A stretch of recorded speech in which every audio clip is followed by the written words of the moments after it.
Les 11 États membres du comité consultatif permanent des Nations Unies sur les questions de sécurité en Afrique centrale sont en discussion.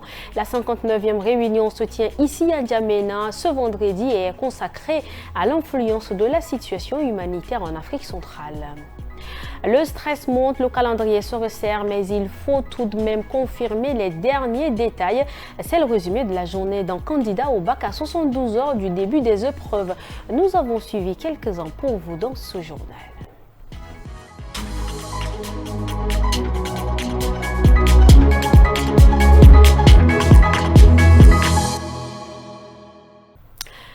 Ici, 19h45, merci de nous rejoindre. La 59e réunion ministérielle du comité consultatif permanent des Nations Unies sur les questions de sécurité en Afrique centrale s'est ouverte ce vendredi 30 mai 2025 ici à N'Djamena. Les échanges qui se sont achevés cet après-midi ont porté sur l'influence de la situation humanitaire en Afrique centrale. La cérémonie d'ouverture a été présidée par le Premier ministre et l'ambassadeur Alama Yalina. Bailassam Emmanuel, Boyam Krios et Medolina Souf. Au cœur des échanges, la crise humanitaire qui secoue l'Afrique centrale. Objectif des États membres, renforcer la solidarité régionale face aux conflits, aux épidémies et aux effets du changement climatique. Ces facteurs combinés provoquent des déplacements massifs et accroissent la vulnérabilité de la population, alerte la présidente sortante du comité consultatif. Les défis humanitaires auxquels nous sommes confrontés ne connaissent pas de frontières. Ils exigent une réponse régionale concertée, rapide et durable. Il est de notre devoir, en tant que dirigeants, de renforcer nos mécanismes de solidarité, de mieux coordonner nos interventions et de mobiliser toutes les ressources disponibles, humaines, techniques et financières, pour venir en aide aux populations en détresse. Une réalité que le gouvernement tchadien souhaite replacer au centre des priorités internationales. Il appelle à une mobilisation plus humaine et plus solidaire. Nous fondons beaucoup d'espoir sur cette 59e réunion ministérielle du comité consultatif permanent des Nations Unies.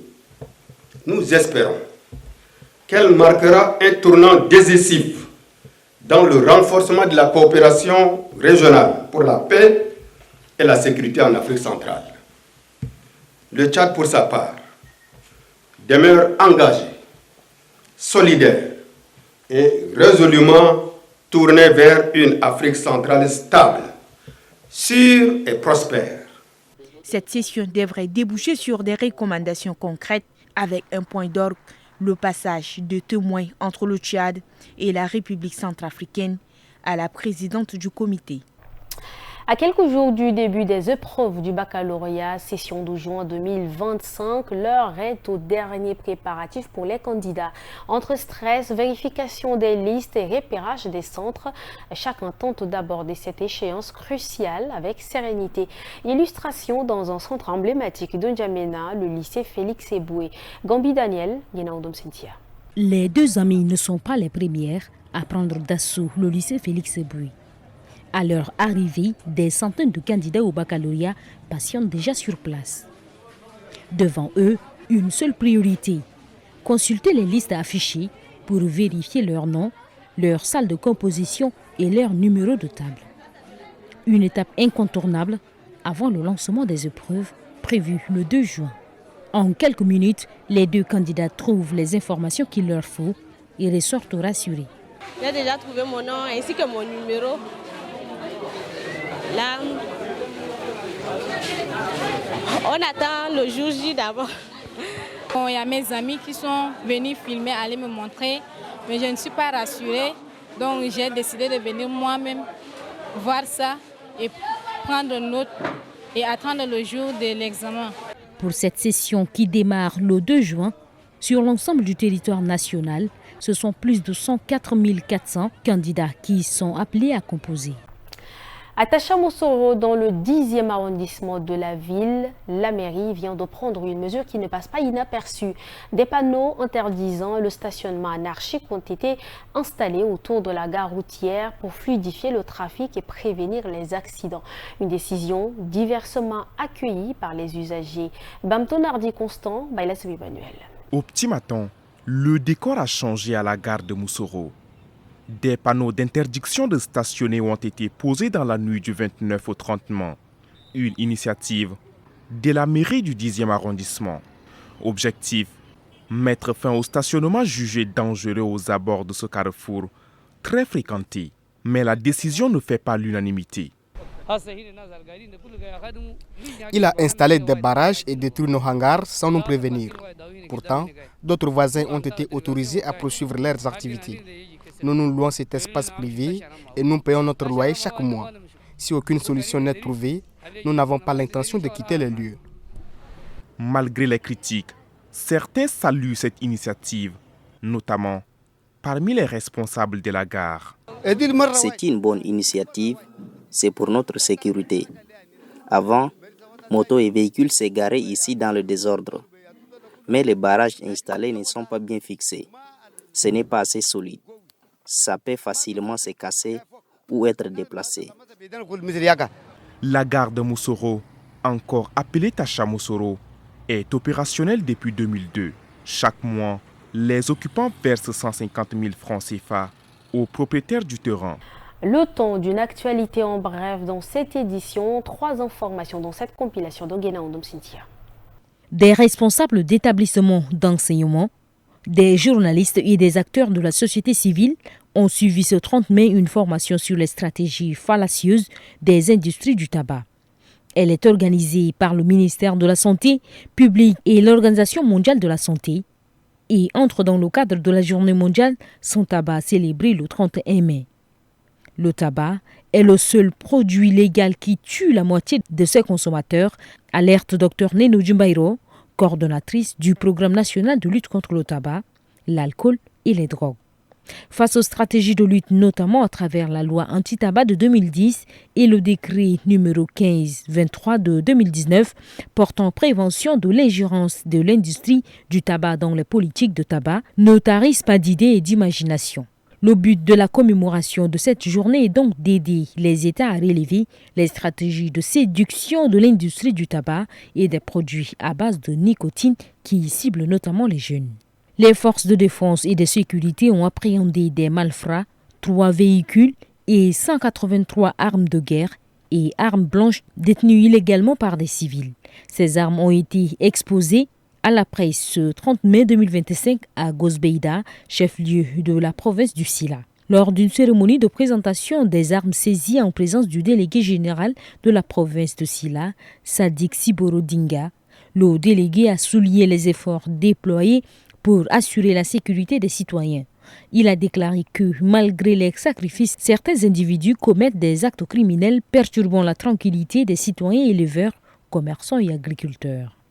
Le ministre de la Santé, Dr Abdelmadid Abderrahim, et le représentant de la FAO au Tchad, Aristide Ongon Obam, ont signé ce 30 mai 2025 au sein du dit ministère un accord pour la mise en œuvre du projet de renforcement des capacités du système national de contrôle de la sécurité sanitaire des aliments au Tchad. Le représentant de la FAO a indiqué que c'était pas important pour la promotion de la santé. L'aliment est le premier médicament et la sécurité sanitaire des aliments est une exigence. Le ministre de la Santé publique et de la Prévention a souligné que dans le cadre de la réduction de la mortalité, de la morbidité et des handicaps liés à l'insalubrité et à la contamination des aliments, au cycle récurrent d'insécurité alimentaire qui ont un impact négatif sur la santé des populations. En religion, alors que les vols se succèdent pour amener les pèlerins tchadiens vers les lieux saints de l'islam, une figure discrète mais essentielle veille en coulisses.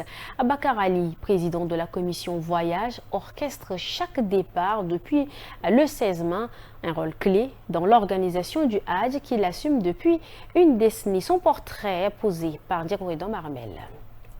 Dans l'ombre de chaque pèlerin qui s'envole pour la Mecque se tient Abakar Ali, un visage que l'on ne voit presque jamais. L'homme de l'ombre par excellence.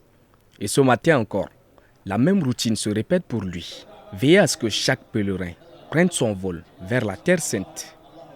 À chaque rotation, plus de 300 personnes à embarquer, parfois sous une chaleur écrasante. Les pèlerins, on les appelle Diouf ar-Rahman. Ce sont les invités de Dieu. Et on est tous contents de travailler, malgré la chaleur qu'il fait ici sur la piste, vous avez vu, plus de 50 degrés sur le goudron et tout ça là. Malgré ça, on est en train de mettre vraiment, chacun est passionné, il fait ses jobs. Depuis 10 ans, Abakar Ali est sur tous les fronts. Pilote et ancien contrôleur de formation, il a su mettre son expertise au service de l'organisation du pèlerinage. Et ce matin encore, il franchit une étape avec déjà les yeux tournés vers demain. On venait de faire monter notre dernière passagère. Elle venait de monter. Déjà, le vol est au complet, 363 passagers. Ça, c'est le 17e vol. Donc, on va rentrer, le vol va décoller. Inch'Allah, nous leur souhaitons un bon voyage. Et on va aller recommencer le vol pour préparer le vol de demain, Inch'Allah. Il a jusqu'au 31 mai pour embarquer le dernier groupe de pèlerins tchadiens. Mais sa mission ne s'arrête pas là. Dans quelques semaines, il devra aussi assurer leur retour en toute sécurité. Et puisque nous parlons du Hajj, le président de l'organe de régulation et de gestion du pèlerinage, Idriss Doukouni Adiker, est arrivé ce jeudi en Arabie Saoudite. Il rejoint ainsi les milliers de fidèles tchadiens déjà présents sur les lieux saints dans le cadre du Hajj 2025. Abiba Anguini. C'est à la Mecque qu'Idriss Doukouni Adiker a été accueilli par le consul général du Tchad à Jeddah, Salah ad-Din Mohamed, ainsi que par plusieurs pèlerins. Vêtu de son haram, le président de l'ORGEP a ensuite reçu à l'hôtel Louloua les 362 passagers du 14e vol en provenance de Médine. À ce jour, plus de 6000 pèlerins tchadiens ont été accueillis dans de bonnes conditions selon l'ORGEP. Le Hajj cette année est différent de précédentes parce que, comme vous le voyez, tous les pèlerins sont contents et l'organisation est très bien faite grâce à tous ces hommes et femmes qui sont sur le terrain depuis le 10 mai.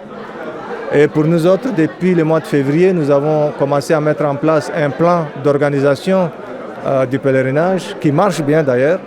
Et c'est pourquoi je voudrais honnêtement féliciter et remercier tous nos partenaires. Une étape clé pour le bon suivi du pèlerinage. Idriss Doukouni Adiker a aussi tenu à exprimer ses condoléances aux familles des 2 pèlerins décédés en terre saoudienne. Dans les prochains jours, il enchaînera les réunions avec les différentes commissions et équipes d'encadrement.